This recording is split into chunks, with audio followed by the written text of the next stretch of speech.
Kalau nggak berharap, nggak mungkin bisa beriman.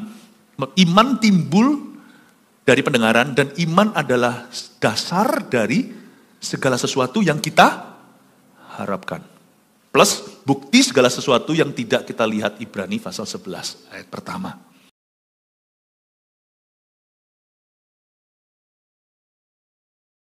Engkau ditinggikan di atas sejarah kami, dan Engkau hendak membuat sejarah baru bersama dengan kami. Yesus, Engkau satu-satunya yang kami puja, Engkaulah tujuan kami yang tertinggi, dan tiada yang kami ingini kecuali kemuliaan-Mu dinyatakan di atas muka bumi, dari mana Engkau menempatkan kami, masing-masing kami, setiap kota, setiap komunitas kami. Kami ingin melihat kebangunan rohani. Makasih Tuhan, nyatakan kuasa-Mu dan hadirat-Mu di tengah-tengah kami. Kami berdoa pada hari ini Tuhan Yesus, Engkau melawat negeri kami, bebaskan Indonesia dari segala permasalahannya. Kami tidak minta hidup tanpa masalah, kami minta roh kemenangan Tuhan. Di negeri ini, di bumi Indonesia ada gereja yang berdoa. Kami percaya Tuhan, kebangunan rohani akan terjadi bukan hanya di Nusantara, tapi hingga ke bangsa-bangsa ya Tuhan Yesus. Kami berdoa ya Tuhan untuk presiden dan untuk tim administrasinya, semua kabinetnya, semua instansi pemerintah. Kami berdoa dan menopang mereka untuk membuat keputusan yang benar, keputusan yang tepat. Ya Tuhan, kami minta Roh Kudus-Mu campur tangan, turun tangan atas negeri ini. Makasih Tuhan, sampaikan sabda-Mu, firman pengajaran maupun kesaksian lewat lidah mulut hamba-Mu. Ya Tuhan Yesus, biarkan hamba bersembunyi senantiasa di balik salib-Mu. Dalam nama Yesus, haleluya, amin. Puji Tuhan, berikan tepuk tangan untuk Tuhan. Mari kita lihat kebenaran ini di Yohanes pasal 4 ayat 35 dan 36. 4:35 sampai 36. Kita baca bersama-sama boleh? 1, 2, 3. Bukankah kamu mengatakan 4 bulan lagi tibalah musim menuai? Tetapi aku berkata kepadamu, lihatlah sekelilingmu dan pandanglah ladang-ladang yang sudah menguning dan matang untuk dituai. Sekarang juga penuai telah menerima upahnya, dan ia mengumpulkan buah untuk hidup yang kekal, sehingga penabur dan penuai sama-sama bersukacita. Katakan amin. Ini adalah perkataan Yesus setelah ketemu sama wanita Samaria. Itu loh, perempuan yang berzinah dengan 5 laki-laki yang bukan suaminya. Sementara murid-murid semuanya pergi cari tapawan atau membungkuskan makanan. Waktu kembali, Yesus gak mau makanan. Nasi bungkus yang mereka bawa, gitulah ya bahasa Indonesianya. Yesus tidak jamah, kaget mereka. Yesus berkata, makananku ialah melakukan kehendak Bapa dan menyelesaikan pekerjaannya. Sumber nutrisiku yang utama itu bukan food, tapi jiwa-jiwa. Lihat satu jiwa atau orang berdosa bertobat, Yesus rasa sudah makan. Bayangin, sekarang saya ngerti kalau kita puasa itu untuk apa. Kalau kita puasa demi supaya pekerjaan kita diberkati, itu enggak seperti Tuhan. Karena Tuhan itu merasa sudah makan kalau lihat jiwa bertobat. Berarti kalau kita puasa, puasalah untuk jiwa-jiwa. Dan Tuhan Yesus juga mengajarkan rahasia kepuasan hatinya. Kepuasan batin Tuhan itu melihat seseorang diubahkan secara kekal. Hati Yesus itu kebangunan rohani. Yesuslah revivalist, the true revivalist itu Tuhan Yesus. Dia membangkitkan yang mati. Kaget kan para rasul? Lalu setelah itu, Yesus menyatakan ayat yang baru kita baca. Menjelaskan suatu prinsip kebenaran yang absah. Yang luar biasa absolut. Nah sekarang coba kita pahami konteksnya. Ada konteks kebudayaan di balik ini. Atau ada kalimat-kalimat yang kita orang non-Yahudi gak ngerti. Seperti orang-orang Indo ngerti ini. Karena kita dulu dijajah Belanda. Tenang. Apa masih jauh? Belanda masih jauh. Ini orang-orang gak ngerti nih, kalau Anda ke Taiwan bilang tenang Belanda masih jauh, diterjemahkan mentah-mentah, orang berkata apa sih maksudnya? 4 bulan lagi, kata Yesus, bukankah kamu mengatakan 4 bulan lagi tibalah musim menuai? Karena Israel itu negara agrikultur. Jadi kata 4 bulan lagi musim menuai itu ngomong begini loh, artinya santai.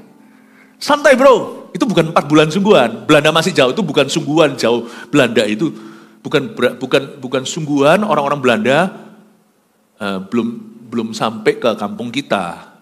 Nggak boleh diartikan secara harafiah. Itu arti kiasan. Secara literal, secara harafiah artinya santai saja. Belum jatuh tempo kok. Musimnya belum tiba untuk berbuah. Nggak apa-apa, Tuhan bisa menunggu kok, orang lain juga bisa menunggu. Ya. Tidak ada yang memburu-burumu, tidak perlu kau merasa tergesa-gesa. 4 bulan lagi tibalah musim menuai adalah bahasa farmers atau bahasa petani yang berkata, pupuk siang dulu aja. Ngapain sih melayani Tuhan sekarang, masih muda? Buat apa jiwa-jiwa? Utang piutang kita pun belum selesai loh. Ekonomi lagi masalah. Tunggu dulu, tunggu aku kaya. Jangan dibaptis, papa mama lo belum Kristen, nanti ngomong apa. Misalnya begitu. Aku mau ikut CG, nanti dulu suamiku belum sehati sama aku. Selalu ada kalimat, Belanda masih jauh, 4 bulan lagi, tibalah musim menuai. Tapi Yesus mau ajari pada kita, kalau soal keselamatan, soal apa? Katakan keselamatan. Itu selalu urgent sifatnya. Selalu sifatnya darurat. Yesus sedang mengajarkan bukan satu teologi, bukan satu teologia, bukan satu doktrin, tapi Yesus sedang mengimpartasikan hatinya terdalam. Bahwa kalau menyangkut jiwa-jiwa yang nanti sebentar lagi berapa minggu dari hari itu, atau berapa bulan, Yesus akan, atau berapa, ini di awal-awal Yohanes, jadi masih berapa tahun, a few years later, Yesus akan naik ke Golgota Kalvari mati, agar mereka jangan binasa. Kalau soal jiwa-jiwa, itu selalu sifatnya emergency. Yesus sedang mengajarkan yang namanya urgency. Gawat darurat. Karena sebenarnya orang tidak bisa dinilai dari usianya. Sana kan masih umur 18.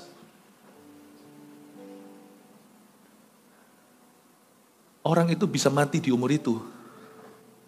Bukan 80, bukan 81. Antara kita dengan sorga atau neraka tergantung posisi kita berdiri di hadapan kasih karunia Allah. Apakah kita percaya, bertobat sungguh-sungguh dan menerima Tuhan, atau kita munafik pura-pura, hanya berkedok agama, atau sama sekali kita secara vulgar berkata, aku menolak pengorbanannya. Antara kita dengan itu, atau itu, hanya sebatas nafas. Terakhir. Entah umur 18 atau 81. We're always in danger. Kita selalu dalam bahaya. Makanya Yesus berkata kalau soal jiwa-jiwa, tangkaplah isi hatinya. It's always urgent. Ini. Makanya Yesus patahkan kata-kata para petani itu dan para peternak. Itu peternak juga sama. Santai aja. Masih malam kok nanti. Sapi-sapi pulang ke kandang. Tidur dulu bro, tidur aja. Domba-domba masih makan rumputnya. Kita tidur saja. Bukankah kamu mengatakan 4 bulan lagi tibalah musim menuai? Salah. Tapi aku berkata kepadamu, lihatlah sekelilingmu, suruh sekarang sama Tuhan. Now. Dan pandanglah ladang-ladang. Ladang ini bukan ladang sungguhan lah. Tuhan tidak tertarik dengan kangkung, dengan bayamnya. Ladang-ladang ini bicara tentang ladang jiwa-jiwa. Baik itu perkantoran, baik itu rumah tangga, baik itu tetangga, bukan hanya rumah tanggamu sendiri, tangga-tangga lainnya. Atau itu sekolah, kampusmu, kau tidak akan selama-lamanya di sana. Berapa tahun sih kita itu sekolah SD, masa kita mau SD melulu, masa kita mau SMP terus, masa kita mau kuliah selama-lamanya. How many years kita di situ? Kita mau cetak apa? Cetak gol apa? Gelar ijazah? So pasti. Tetapi bagaimana dengan time yang Tuhan beri, yang berupa opportunity dalam kehidupan orang lain, bukan hanya demi gelarmu. Pastilah kalau Tuhan beserta summa cum laude, gak ada masalah itu. Terlalu rendah kau jadikan itu goal satu-satunya. Tapi time waktu itu, buktinya setelah kita dapat gelar, nanti tetap ada reuni, orang tetap datang lagi dan kangen-kangenan. Berarti kan ada masa-masa orang mencetak hubungan. Bahkan kalau hubungan itu bukan dalam Tuhan, nanti bisa aja api asmara lama menyala. Ex-nya, mantannya. Ada masa-masa di mana itu masa-masa itu adalah namanya musim menjalin hubungan. Kenapa kita tidak libatkan Tuhan dalam musim itu? Dan menjalinkan mereka pada hubungan yang paling mulia dalam hidup mereka. Menghubungkan mereka dengan Tuhan. Why not? Kenapa kita cuti jadi anak Tuhan atau cuti jadi misionaris? Ketika kita mahasiswa-mahasiswi, ketika kita kuliah, di university. Why kita cuti? Bukannya baik, tidak baik waktunya. Kapanpun juga beritakan firman. Bukankah kita menjadi saksi itu berarti di dalam kehidupan. Mau ibu rumah tangga kayak, mau pengusaha, mau di perkantoran, mau di tempat parkiran, mau di toko, mau di pasar, dan di bangku sekolah atau bangku pendidikan. Bukankah menjadi diaspora, kisah para rasul itu kan mereka tersebar. Mereka semua tersebar kecuali rasul-rasul. Sekarang kan yang menyebarkan Injil kan pendeta-pendeta. Sebenarnya Tuhan menghendaki yang menyebarkan Injil itu adalah jemaat. Jemaat juga. Zaman dulu rasul-rasul yang tinggal, mereka yang menyebar. Kata diaspora itu bukan tercecerkan. Kata diaspora itu artinya ditaburkan secara sengaja oleh Tuhan. Meskipun kejadiannya tak tentu direncanakan. Gereja mula-mula itu kan diaspora tersebar karena aniaya. Jadi mereka pindah. Ada yang pindah ke Antioquia, berdirilah gereja di situ di mana nanti Paulus dan Barnabas turut memimpin. Ada juga yang tersebar sampai ke Roma, sampai pindah negara ke Italia. Ada sampai kemana-mana. Mereka tersebar. Bahkan Filipus pun, ini bukan Filipus salah satu daripada 12 murid Yesus. Ini Filipus diaken. Yang pekerjaan pelayanannya itu GMS peduli. Bagi-bagi makanan pada para janda, kepada orang-orang miskin yang ada di komunitasnya. Pelayanan meja, ini bukan meja administrasi, ini meja roti. Filipus itu sampai tersebar pergi ke Samaria. Tapi justru dipenuhi dengan kuasa untuk mengadakan tanda-tanda heran. Kata tersebar itu ditaburkan secara sengaja oleh Tuhan, meskipun melalui sesuatu yang tidak diprediksi oleh manusia. Kalau enggak kan mereka pasti asiknya rame-rame di Yerusalem tuh. Seru banget, bayangin hari Senin yang khotbah Petrus, hari Selasa Yakobus, hari Rabu Yohanes, hari Kamis Bartolomeus. Hari Jumat, pendeta besar semua. Yang satu bayang-bayangnya menyembuhkan. Yang satu apalagi.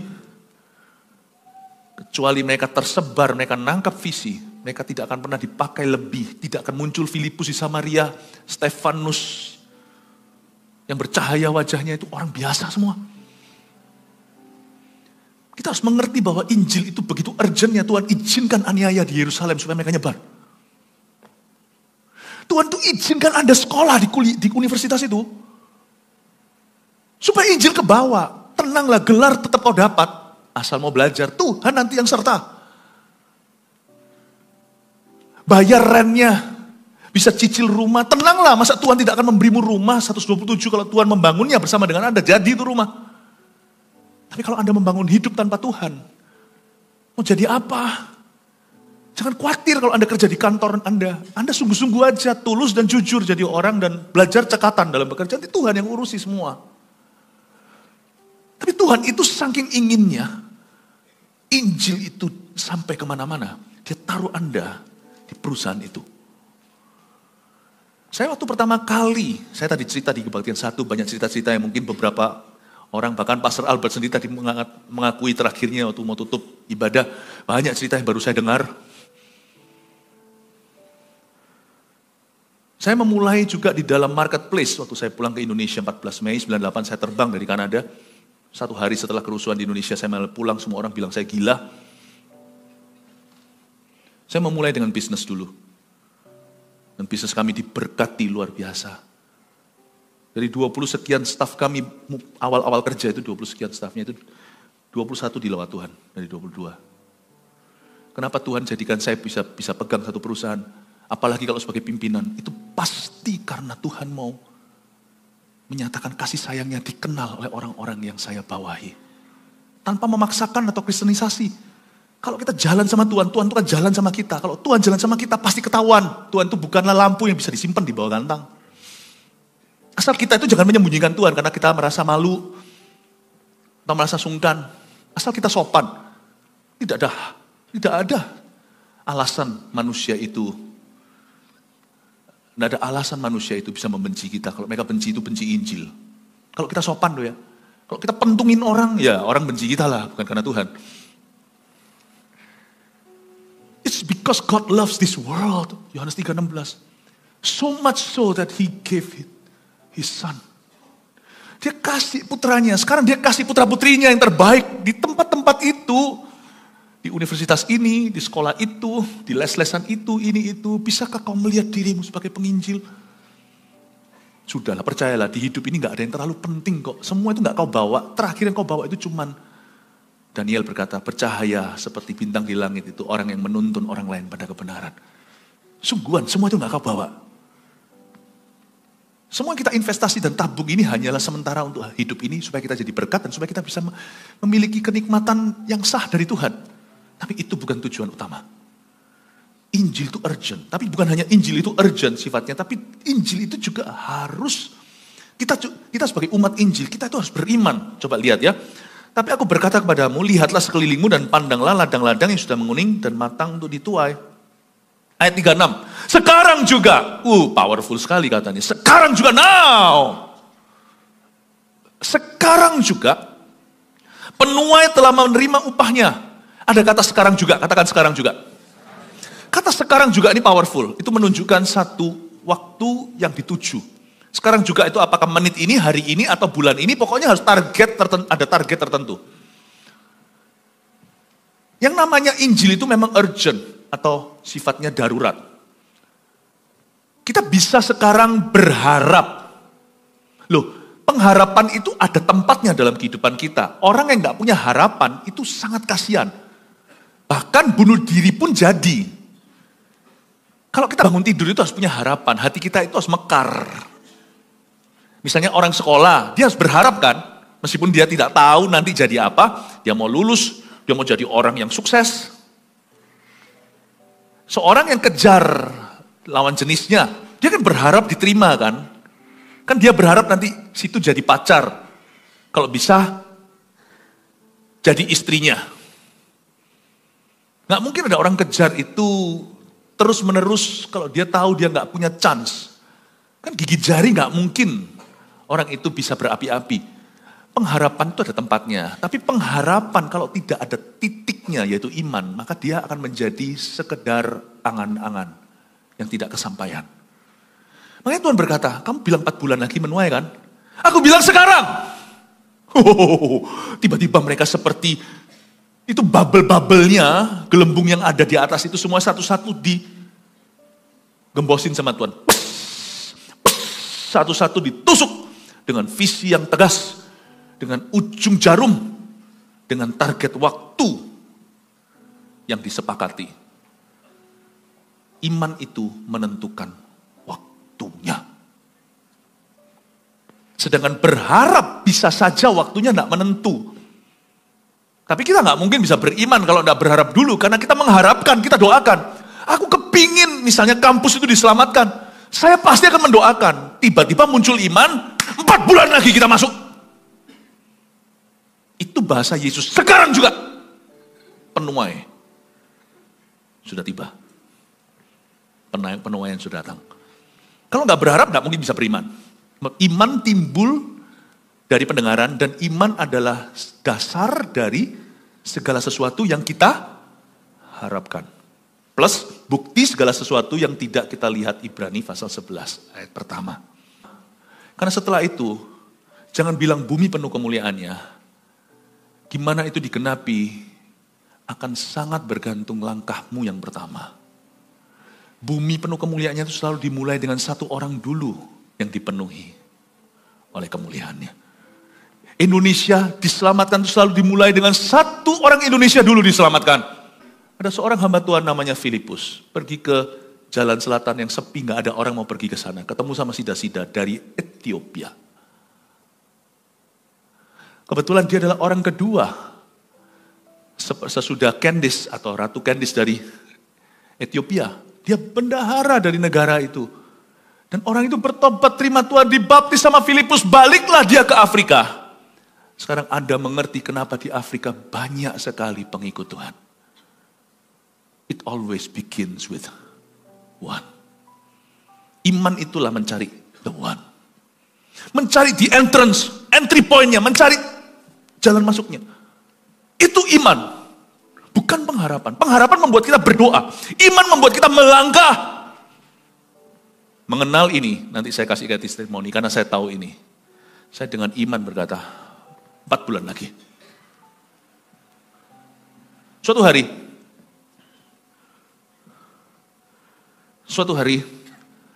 dalam sebuah doa malam yang saya panggil semua anak-anak muda. Zaman itu, sekarang mereka semua jadi bapak-bapak semua. Adakah di sini anak-anak muda yang saya gembalakan langsung? Jemaat mula-mula saya. Yang dulu bukan namanya Army of God namanya, bukan CGAOG dulu namanya, Pemasa dan Remasa Agak Maksa. Pemuda melayani Allah dan sesama pemasa. Remaja melayani Allah dan sesama remasa. Dulu juga CT itu yang kita kenal. Tahu nggak gereja kita ini GMS ini banyak singkatan CT, MSC, CGT, TL, CGL itu banyak. Orang kalau nggak ngerti bingung yang pertama kali hadir, tenang aja, lambat laun Anda akan tahu semuanya. Zaman dulu bukan namanya CT, Connecting Time, ketika CG bukan diliburkan tapi dileburkan. Untuk sama-sama kita ibadah besar karena ada impartasi dari pemimpin. Dulu bukan namanya CT, dulu namanya Poksar. Kelompok besar. Bukan saya kasih nama, itu peninggalan dari pemimpin-pemimpin sebelumnya. Saya ini kan mengadopsi tengah jalan karena mereka ditinggalkan. Coba saya tanya di sini, adakah jemaat mula-mula saya? Ya bukan jemaat saya, jemaat Kristus, tapi ngerti maksud saya. Pemasa, anak remasa, ya ada lagi di sini, itu dia. Itu pemasa, masa. Kamu kelihatan masih muda sekali kok. Oke, bukan ya. Remasa atau pemasa dulu? Remasa. Mungkin juga tahun berapa masuknya, nggak tahu, 2001, 2002. Tapi yang paling early di mana ada Bu Aryani di sini, Ibu sekarang ya. Ada di situ ada Pastor Fuji, ada pastor-pastor beberapa sekarang yang menjadi pastor-pastor. Saya kumpulkan hari Jumat malam. Waktu saya kumpulkan itu mereka baru saja mengalami koyak yang besar. Itu sebelum saya datang. Pokoknya terjadi suatu dinamika dari 800 anak muda yang ada di GMS zaman lama, itu sisa 100 lebih. Itu yang saya adopsi. Itu pun bukan karena saya mau. Saya diminta tolong bisa bantu ini pulih. Saya adopsi. 100 orang itu tidak kenal saya tidak kenal mereka. Waktu itu pelayanan saya masih banyak di Jawa Tengah. Ada satu kebangunan rohani sebelum kebangunan rohani Pemasa. Itu kebangunan rohani di Ungaran. Itu ada kok di biografi saya.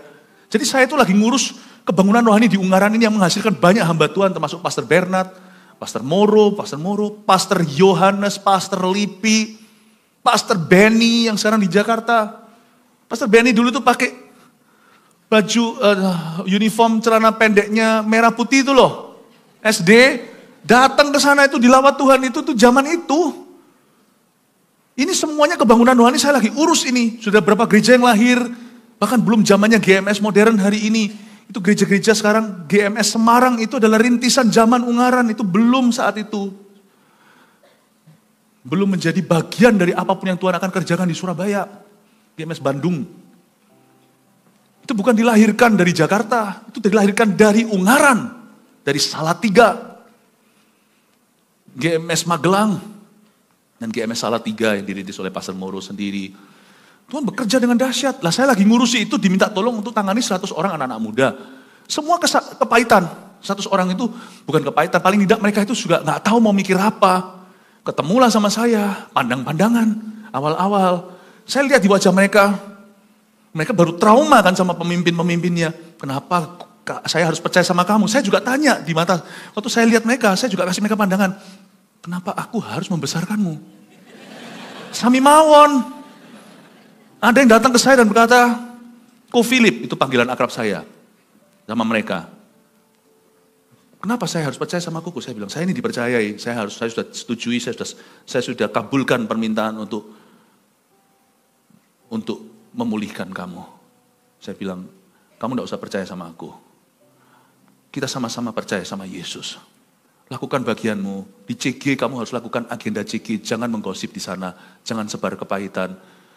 Kamu cuma jreng-jreng nyanyi, nggak ada nyanyian pakai kaset, zaman itu kan masih kaset ya. Ceklek. Atau sudah mulai masuk ke zamannya CD kali, CD. Udah, lalu habis itu kamu cuma sampaikan firman, nggak tahu mau Bagikan apa? Baca Alkitab aja sampai semua orang kenyang.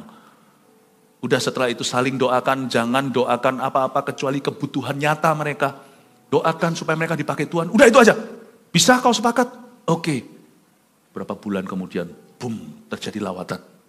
Dengar ya, waktu saya panggil mereka, hari Jumat malam, ada di sana waktu itu. Saya panggil mereka semuanya. Saya bilang sama mereka, hello guys, gitulah kira-kira bahasa kerennya hari ini. 4 bulan lagi, kita masuk ke kampus itu. Sebuah kampus swasta di Surabaya Selatan. Kita KKR di sana dan menuai. Semua orang liatin saya. Begini ya, mereka ini orang-orang yang barusan aja habis mengalami trauma besar secara rohani. Atau mengalami yang namanya mengalami suatu skenario koyak. Tiba-tiba disuruh menuai. Serius nih. Bukannya harusnya agendanya sembuh. Saya sampai benar-benar dikasih masukan. Saya hargai semua masukan. Tapi kan setiap masukan kan saya harus doakan. Jadikan saya berhak untuk menerima atau menolak. Salah satu masukan yang saya terima itu bukan dari kalangan muda-muda, tetapi dari kalangan pengerja-pengerja yang tua. Ngomong sama seperti ini, Philip. Dan saya masih umur 20-an waktu itu, 20 sekian. Philip, jangan keburu-buru, jangan tergesa-gesa. Anak-anak muda ini perlu disembuhkan dulu, dikonselingin satu-satu. Ya saya maunya gitu, tapi konselingin 100 orang juga. Percayalah, saya konselingin 1, nanti saya mau konselingin ke orang yang ke-10, yang 1 punya pertanyaan lagi. Orang itu kalau mau muter-muter di padang gurunya ada satu bahasa Ibrani, nggak mungkin dia akan mari-mari. Nah kan selesai nggak? Saya ngomong gitu, saya nggak tolak dia, saya dengarkan dulu, saya bilang kenapa? Saya bilang gini, Pak, saya hargai masukan Anda, cuman karena saya yang ditunjuk, saya paling mengerti. Ada kalanya akan menerima satu masukan, ada kalanya saya rasa bahwa masukan itu clash dengan apa dan hikmat yang Tuhan berikan pada saya. Saya rasa saya terima dulu masukan itu bahwa orang-orang ini akan sembuh, hanya saya lebih tahu dari Anda gimana menyembuhkan orang-orang ini. Mereka hanya sembuh karena misi, bukan karena mengasihani diri sendiri. Makanya itu saya ketemu dengan orang yang 1 tadi, yang bilang gak percaya segala, saya bilang it's okay, mata kita tertuju ke Yesus, kita akan sembuh, dan waktu kita sembuh, kita gak tahu kapan tepatnya kita sembuh. Kalau mata kita terus tertuju ke Tuhan, kita gak pernah menyadari kaki kita sedang berjalan di mana? Di atas air, tanpa kita menyadarinya. Misi kita, misi Tuhan yang membuat kita sembuh. Saya dikasih saran oleh bapak tersebut, perlu waktu tahunan untuk sembuhkan kayak gini. Banyak gereja juga gak bisa sembuh setelah mengalami seperti ini. Apalagi youth ministry. Saya bilang, saya akan pertaruhkan segalanya Mbak. Saya salami dia dan kata, terima kasih untuk masukannya, thank you. Saya tidak menolak saran Anda. Tapi, tolong kasih saya the benefit. Tolong kasih saya hak. Karena saya sebagai orang muda ya, tolong kasih saya hak untuk bisa mencerna saran ini dan membawanya ke Tuhan hingga saya bisa berkata, biar kehendakmu bukan kehendak kami yang terjadi. Saya berlututlah setiap jam 12 malam. Itu tahun 2000 ya, berarti saya baru menikah 1 tahun. Saya minta izin, supaya kalau setiap kali malam setelah kami berdoa atau gimana, saya akan berada di sofa di kamar kami. Saya berseru sampai jam 4 pagi. Saya memikirkan diri sendiri seperti Musa yang harus berada di atas sana, sedangkan anak-anak muda saya itu yang berperang langsung di kampus-kampus, di sekolah-sekolah yang ketemu orang.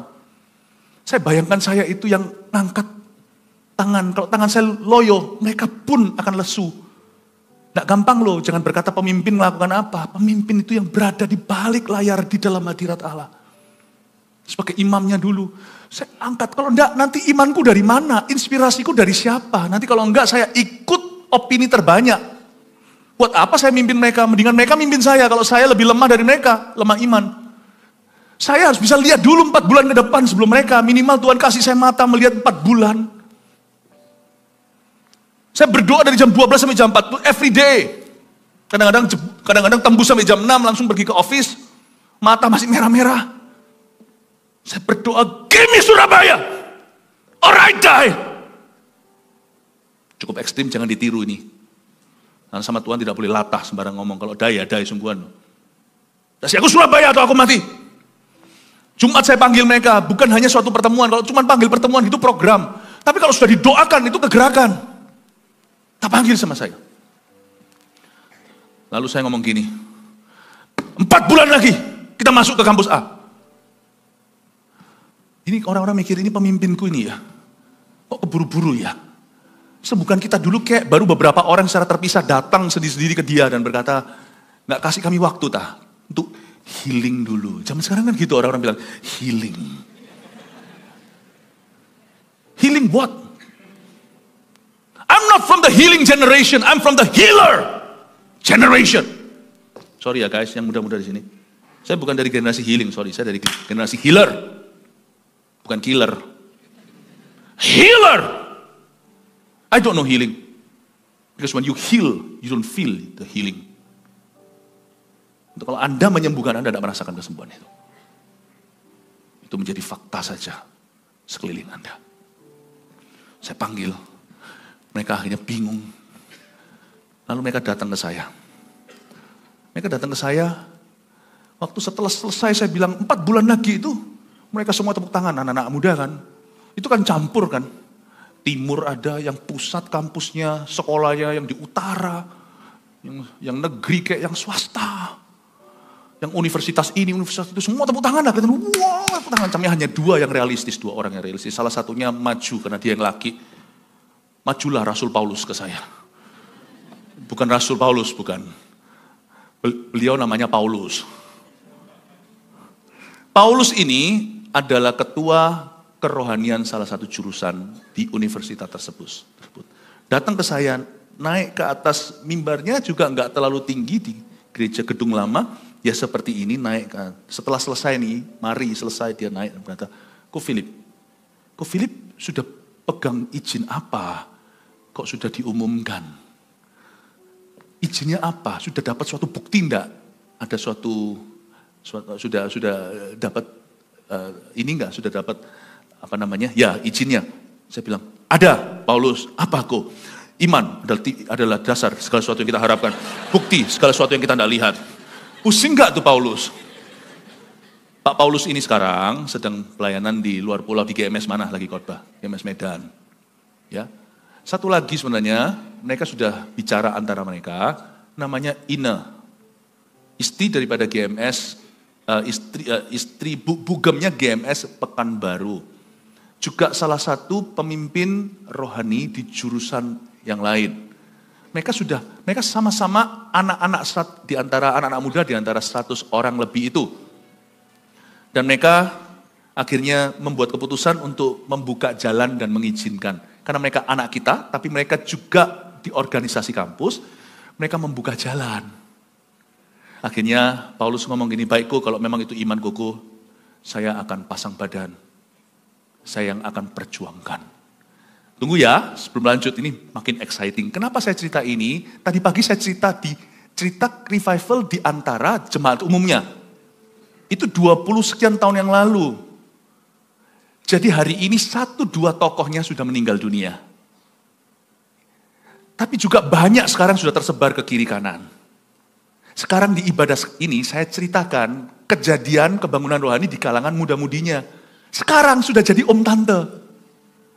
Jadi anak-anak muda yang di sini sekarang dari AOG yang turut mendengar, kalian tahu, waktu itu kami semua juga muda seperti kalian, tapi sekarang yang nampak masih tetap muda, gak seperti saya ubanan, tetap hanyalah Johan dan Reni.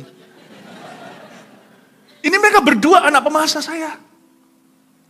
Reni dulu kerja di belakang sana, dibantu untuk secara full time pada waktu itu di kantor pemasa. Mereka saja yang nampak masih muda. Rahasiamu apa? Disemir kah? Ayo jujur. Iya bagus begini. Saya yang nampak tua, mereka belum. Karena mereka gak ikut doa dari jam 12 sampai jam 4. You see, itu kebangunan rohani terjadi. Sebelum nanti saya ceritakan lagi, hari ini mereka menjadi jemaat seperti Johan dan Reni. Mereka menjadi jemaat aktif di dalam ibadah keluarga kita di GMS. Nah, saya jelaskan dulu ayat ini selesai, saya langsung luncurkan semua kesaksian, oke? Lihat dulu ayat yang ke-36. Sekarang juga penuai telah menerima upahnya. Penuai telah menerima upahnya. Kalau Anda kerja di satu perusahaan kan tahu gajinya berapa. Kalau ada uang lembur segalanya, kalau Anda perhitungan kan Anda tahu tepatnya dapat berapa. Sekarang juga penuai telah menerima upahnya. THR, gaji, akhir tahun, semuanya juga ada patokannya. Kok kita nggak ngerti ya sebagai penuai kita itu menuai apa? Saya ngerti dari awal. Itu sudah jadi prinsip saya dari dulu, saya kasih nama itu mutiara. Setiap kali saya lihat jari saya, satu telapak tangan, saya ingat itulah prinsip upah. Upahnya seorang penuai itu bukan uang, bukan materi, bukan God bless me, bukan. Tapi satu jiwa yang diubahkan itu upah. Tidak ada yang lebih memuaskan seperti Yesus, makananku ialah melakukan kehendak Bapa. Tidak ada yang lebih memuaskan hatinya daripada melihat satu orang, termasuk di sini, wanita Samaria yang kayak gitu diubahkan oleh Tuhan Yesus Kristus. Upah seorang penuai adalah jiwa yang dia menangkan. Bagi saya 5 jari di telapak tangan kanan saya ini menjadi gentle reminder all the time. Saya rindu dari dulu dan ini menjadi patokan saya hingga hari ini. Orang itu terima Tuhan melalui saya. Orang itu dibaptis selam. Lalu habis itu orang itu dibaptis Roh Kudus. Saya tidak puas sampai orang itu masuk ke air jasmani. Saya ingin supaya dia dibaptis ke dalam api. Dengan tanda berbahasa roh. Oh, itu berguna kalau orang itu serius mau berdoa. Baptisan Roh Kudus itu sangat powerful sekali untuk kesaksian. Itu memberi kita keberanian. Memberi kita kuasa supranatural. Lalu habis itu saya mau mereka CG. Buat apa mereka akhirnya jadi jemaat biasa kalau mereka tidak dimuridkan, kalau mereka tidak akhirnya berakhir memuridkan. Lalu terakhir, mereka mesti ibadah. Ngapain mereka cuma CG doang, tapi nggak mau datang ke ibadah kebaktian. Hanya mau sekedar dimuridkan, tapi tidak pernah cinta rumah Tuhan. Karena CG itu di rumahmu. Ibadah itu di rumahnya. Dua-dua penting. Makanya saya tidak pernah menjadikan target penuaian itu kan, penuai tahu upahnya. Ini upahku. Kalau dia tidak datang ke gereja kita, bukan berarti kita tuh eksklusif mau datang ke gereja kita, enggak lah. Lah kalau saya punya anak tapi dia tinggal di jalanan, peduli amat kalau dia tinggal di jalanannya itu bisa pindah-pindah rumah-rumah orang kaya. Tapi tetap kan statusnya, dia itu nomaden. Saya tidak gampang terpukau, kalau Anda punya CG, CG-nya gemuk, tapi semua tidak ke gereja. Ya itu sama dengan Anda punya, sedangkan orang punya anak, punya mantu aja kalau bisa tinggalnya di sebelahnya kok. Kita kok double standar? Kok kita nggak gitu sama anak-anak dan mantu-mantu Tuhan? Jangan gitulah. Saya nggak gampang. Saya nggak gampang terbuai dengan, CG-nya banyak. No, saya beritahu sama anak-anak pemasah dulu. Ingat nggak kalian tak ajari apa? Mereka datang jam 1 siang. Yang remajanya jam 10 di convention hall satunya yang bisa muat sekitar 600 orang. Yang jam 1 bisa ribuan. Lompat-lompat cinta rumah Tuhan. Dan itu seperti suatu magnet yang menyedot seluruh generasi. Semua kampus mendengar apa yang terjadi di antara kami. Terbuka pintu. Kami bisa pergi ke kampus itu yang sekarang namanya Promised Land kan, anak-anak AOG. Tapi kita datang ke sana itu berkunjung. Rumah kita tetap rumah kita, rumahnya. Rumah Tuhan. Dan dulu kan saya sudah serukan. Setiap kebaktian itu, jam 1 itu pemuda, jam 10 itu remaja. Semua kebaktiannya waktu itu di pusat. Di Surabaya Pusat. Saya bilang every service itu KKR. Baru situlah muncul yang namanya orang-orang altar call. Baptisan setiap minggu itu mulai dari situ. Mau tahu kata welcome home dari mana? Itu dari tos, high five-an anak-anak muda di pintu gerbang gereja. Welcome home, welcome home. Dari sana Pak. Welcome home, karena kita hanya punya 2 pilihan. Antara kita menerima welcome mereka atau kita ngusir mereka, welcome home atau go home. Kita pilih welcome home. Itu spirit, bukan slogan. Itu orang-orang datang itu welcome home, welcome home. Mau tahu enggak kebiasaan kita setelah selesai CG enggak pulang-pulang? Bye. Berapa meter kemudian masih ngobrol-ngobrol enggak ngecantol? Ayo, itu dari anak-anak muda. Itu setelah ibadah mereka nggak pulang, itu diusir. Benar-benar zaman itu bukan namanya SM atau apa, tapi pokoknya keluar. Itu baunya, itu bau keringat, itu apak sekali. Ribuan kursi itu sudah miring-miring semuanya, kan orang lompat-lompat, mereka nggak go home. Itu kalau ibadah berikutnya jam 1 kan, berikutnya jam 4 waktu itu. Meskipun dia ada jeda yang lumayan itu lumayan itu. Buat semua yang tata-tata kursi. Itu di bawah itu masih penuh anak-anak muda. Sambil ngobrol-ngobrol, sambil makan leker. Makan pentol, makan apa? Makanya gak bergizi tuh anak-anak itu, rohaninya gizi tapi. Makanya sekarang anak-anak sekarang lebih ganteng-ganteng, lebih cakep-cakep, lebih cantik-cantik. Kecuali Johan dan Reni. Dibanding dengan kami ini. Itu ya. Nggak pulang mereka sampai macet itu mobil. Ketemu, nggak mau, nyantol terus tuh. Saya lewat jalan pergi ke depan karena jalan kan rumah itu tuh di depan. Tiba-tiba ada satu anak muda buka kaca mobilnya keren. Ko Philip! Itu yang di bagian, itu volunteer salah satu aktif di CG yang bagian FOH, yang bagian sound system namanya Melki Tako. Kaget aku, Ko Philip! Itu anak-anak muda zaman itu. Sekarang sudah jadi semuanya, sekarang masuk di dalam, sekarang di GMS mana-mana. Tadi saya ada sedikit chatting sama para pastor gembala regional. Mereka berkata, oh itu ada di regionalku. Sekarang di sini, di Kalimantan, di Malang, di mana. Jemaat pemasaran masa nggak hilang. Semua hari ini jadi soko guru, jadi pilar. Saya ceritain sedikit ya. Sampai mana tadi? Oh belum, sampai CG, sampai ibadah. Saya tidak terima telur setengah matang. Terima Tuhan. Baptis Islam. Jangan berkata terima Yesus tapi malu dibaptis. Baptis Roh Kudus. Kau perlu perlengkapan ini. CG. Kebaktian raya. Saya tidak terima medium rare. Saya hanya terima well done. Gereja kita dibangun di atas dasar pemuritan. Pemuritan itu all the way. Dalam pemuritan you lose everything to gain everything. Seperti kehilangan segala sesuatu untuk memperoleh segala sesuatu. Itulah upah seorang penuai. Lalu dikatakan di sini ayat ini, sehingga penabur dan penuai sama-sama bersuka cita. Jangan salah sangka, kadang-kadang waktu kita tabur kita langsung nuai. Jangan hanya mau nabur saja, takut menuai, nanti takut ditolak orang. Atau jangan mau menuai saja, gak mau nabur, aku ditolak, langsung kecewa. Tabur teruslah. Kenapa baru sekali langsung kita itu putus asa? Tabur. Mentalitas penabur dan penuai harus sama-sama bersuka cita. Bahkan bisa jadi kalau kita beriman lama-lama, dia seperti bola yang bergulung, tambah besar, bisa-bisa kita menuai apa yang kita tidak tabur.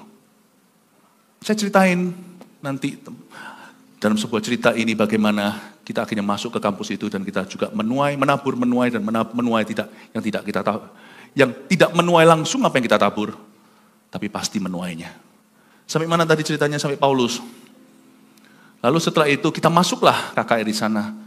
Auditoriumnya bisa muat 1.500 orang yang hadir 2.500 siswa. Dan waktu itu adakan suatu kerohanian, kebaktian acara untuk semua jurusan kerohanian dari semua jurusan. Dan ternyata Tuhan bekerja dengan dahsyat. Orang-orang kita siapkan cuma berapa ratus orang, semuanya mau tidak mau jadi pemimpin. Nah kalau jemaatmu cuma 100-200 atau berapa ratus, karena itu terjadinya bulan Oktober tahun 2000. Mereka ini baru saya take over Juni 2000. 4 bulan kemudian saya bilang kita masuk kampus itu. Mereka tidak ada waktu untuk sembuh. Hanya punya waktu untuk percaya. Hanya punya waktu untuk taat saja. Jadi tapi dalam waktu Juni sampai Oktober 2000, itu mereka bertumbuh. Anak-anak muda kita itu penuh. Itu saya masih ingat minggu pertama itu tiba-tiba membaptis 26 orang sendiri, tidak ada yang suruh. Tidak pernah saya umumkan 26 orang dibaptis. Tadi saya cerita di kebaktian 1 bagaimana salah satu yang dibaptis itu muntah darah waktu masuk ke dalam air. Keluar paku. Saya juga pernah disantet orang salah satu ibadah itu. Masih ingat enggak? Tiba-tiba yang duduk di row kedua sana itu dia bawa vudu. Tapi dia mencetat keluar ketika dia menyantet saya. Lalu habis itu orang itu bertobat. Dia termasuk salah satu dari puluhan-puluhan orang setiap minggu yang dibaptis itu. Jadi jemaat sudah bertumbuh ratusan. Tapi ratusan gimana pun belum mengatasi 2.500 orang. Karena semua anak muda kita itu sepakat iman. Kita akan ikut Tuhan. Untuk Gideon, untuk Tuhan dan untuk Gideon. Saya jadi Gideonnya. Tapi sebenarnya untuk Tuhan Yesus bukan saya. Tapi saya menjadi pionnya. Yang dipasang Tuhan. Saya berdoa itu tiap malam. Sampai KKR 4 bulan kemudian. Saya ngomong sama anak-anak muda saat itu, kita sepakat iman, mereka semuanya sepakat sama saya, yes, ada kuasa dalam kesepakatan. Kita ingin melihat kampus ini dimenangkan, mulai dengan satu dulu. Sebelum itu, saya sudah KKR dulu di Salatiga, di satu universitas swasta, sama besarnya. Dan ribuan orang, jadi sudah terjadi di Surabaya itu ronde 2 sebenarnya, tapi yang pertama kali dalam konteks GMS. Akhirnya kita kumpul, nggak nyangka kalau responnya kayak gitu 2.500. Heboh lah kampus itulah. 400 orang itu lari, bukan pakai maju, lari ke depan. Itu sampai ke depan maju itu, lari itu.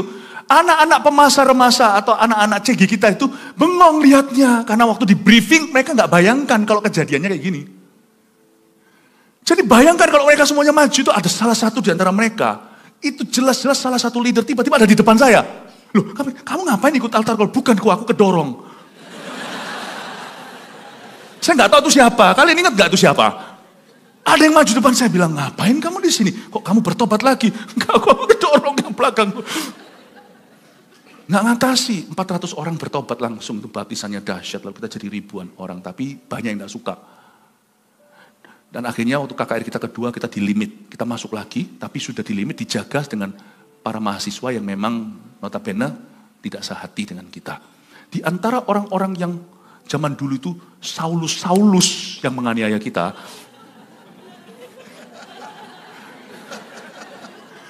Mau tahu nggak?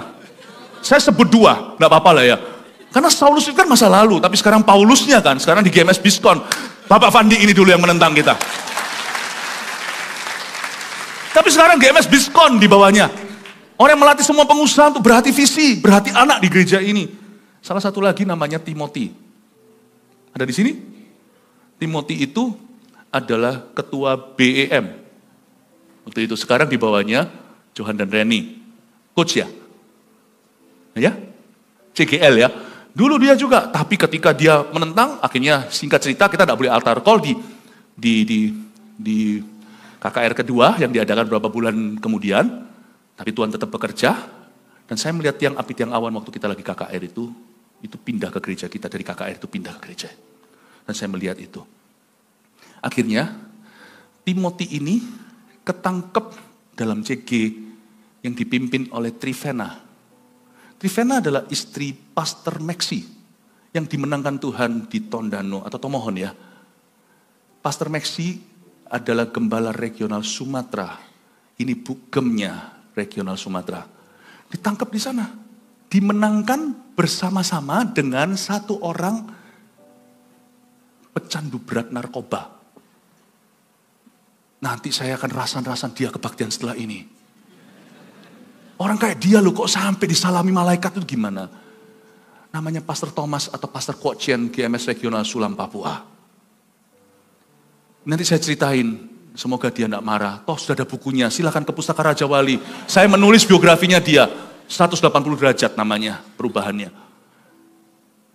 Akhirnya ketangkep Timothy, sungguh-sungguh membuka jalan untuk kita dan dia mencintai visi kita. Hari ini jadi CGL di bawah Johan dan Reni, Pak Johan dan Bu Reni. Ya, ada di sini nggak sih orangnya? Tadi pagi kali ya. Oh ibadah 4, untung.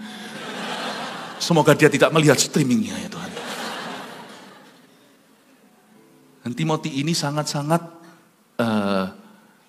setelah itu berapi-api dan mengadakan KKR dan mengadakan banyak orang dimenangkan. Tapi nanti akhirnya karena salah satu dari orang-orang yang dimenangkan itu yang akhirnya GMS waktu itu namanya Satellite City of Faith. Dulu setiap satelit ada namanya, bukan seperti sekarang ini di zaman persatuan semuanya sudah lebur GMS mana. Itu mereka dulu berapi-api memenangkan sampai akhirnya ngalami aniaya karena orang yang dimenangkan itu siapa saja yang cari Tuhan. Itu dahsyat sekali ya. Dan salah satu orang yang KKR salah satu temannya dia itu Pastor Kwok dan dia dimenangkan Tuhan di CG-nya Trivena. Satu hari ini tetap melayani dan menjadi anak visi yang luar biasa. Satu menjadi gembala Sulam Papua. Salah satu orang yang waktu KKR disuka hati keluar dan nge-label kita aneh. Orangnya juga ada di sini saya yakin. Waktu dia, tapi semua gini saya pasti sudah minta izin atau nanti setelah ini saya minta izin. Karena ini semua adalah cerita mulia. Jadi ini semuanya sudah rahasia umum sebenarnya. Dia keluar. Dia tidak suka, itu tahun 2000, tapi tahun 2002, ketika kita dalam rally putar-putar ke seluruh kota Surabaya, KKR di setiap kampus masuk setiap sekolah, kita sampailah ke sebuah universitas di Rungkut. Dia hadir lagi di KKR itu, tapi kali ini karena diajak sama Pastor Lani, Gembala Regional GMS Bali. Sekarang lagi khotbah di GMS Sidoarjo. Sekarang ini detik ini. Diajak datang, waktu dia masuk, kena jamah Tuhan. Dia bertobat terima Tuhan. Berapi-api hatinya. Dia mulai pergi dan dia diberikan kepercayaan waktu itu namanya City of Salvation yang terbentang di Gayungan Surabaya sampai Pondok Chandra. Dia pegang itu dan dia injili begitu banyak anak-anak muda disertai dengan 2 wanita gagah perkasa yang merupakan semua ini rekan-rekanan CG semuanya. Yang satu namanya Maria, dulu dikenal sebagai Maria the Evangelist. Karena orang ini kalau nginjil itu luar biasa kayak seperti natural, apa yang kita sendiri biasanya harus sengaja itu natural. Sekarang menjadi full timer di GMS Sidoarjo, Maria the Evangelist. Dan satu lagi, dibantu dengan satu anak muda, perempuan yang kurus kering waktu itu, lahir prematur dulu sebagai bayi. Sekarang menjadi istri daripada gembala regional Jawa Tengah, yaitu Pastor Bernard. Dia adalah Pastor Anita. Mereka menginjil kemana-mana. Dan membawa banyak sekali jiwa kepada Tuhan. Kalau Anda lihat seperti kisah para rasul semuanya. Penabur dan penuai sama-sama sukacita. Hai Setiawan, kau masuk tidak ketangkap sekarang. Apa yang kutaburkan pasti akan kita tuai. Bukan di universitas di Surabaya Selatan, ketemunya di Rungkut, Surabaya. Di KKR University yang lainnya. Di sanalah kau ditangkap oleh Tuhan. Hari ini Setiawan menjadi WL. Nanti ya, Anda mau tanya yang mana Setiawan? Tanya aja setiap WL selesai, Setiawan bukan. Dia sebagai WL, sebagai CGL hari ini. Dan tetap berbuah-buah lebat untuk kemuliaan Tuhan. Look what God can do. Dimulai dengan suatu hati yang beriman. 4 bulan lagi. Saya sekarang kalau suruh ngulang ya mungkin saya nggak tahu. Berdasar apa rasio saya saat itu. Saya nggak baca ayat itu lalu saya hubung-hubungkan. Tapi saya cuma yakin tahu bahwa dalam Kristus setiap waktu adalah waktu Tuhan. Kalau kita beriman hari ini akan terjadi. Bukan sesuatu yang kita uji. Sesuatu yang jelas-jelas dari hati Bapa. Keselamatan jiwa-jiwa itu sudah hati Tuhan. Udah gak usah tanya zaman apa atau musim apa. Now is the time. By prayer, saya gak ngawur. Itu Oktober. Ternyata sungguhan sesuai firman 4 bulan. Sungguhan. September itu saya KKR di UKSW Salatiga. KKR Trip to Hell yang pertama, dulu namanya itu, sekarang namanya lebih bagus, apa kata Alkitab tentang neraka. Itu kejadian yang sama September, itu jebol sungguh-sungguh di Salatiga, itu Tuhan bekerja dengan dahsyat, itu orang-orang lepaskan semua dosa-dosanya itu enggak tanggung, benar-benar ditobati itu satu-satu, secara pribadi, individu maupun secara publik. Dia nyatakan dia bertobat dari hal-hal itu. Saya belum ceritakan semua, kalau saya ceritakan semua Anda tidak pulang hari ini. Bersama dengan itu paralel, karena saya orang tengah. Saya juga ada, badan saya sudah di Surabaya. Tapi saya baru saja pindah dari Jawa Tengah, pindahkan base pelayanan kami itu ke Surabaya. Di saat bersamaan saya melihat 2 kebangunan rohani, yang satu dipimpin oleh anak rohani saya, Pastor Moro. Waktu itu di Salatiga.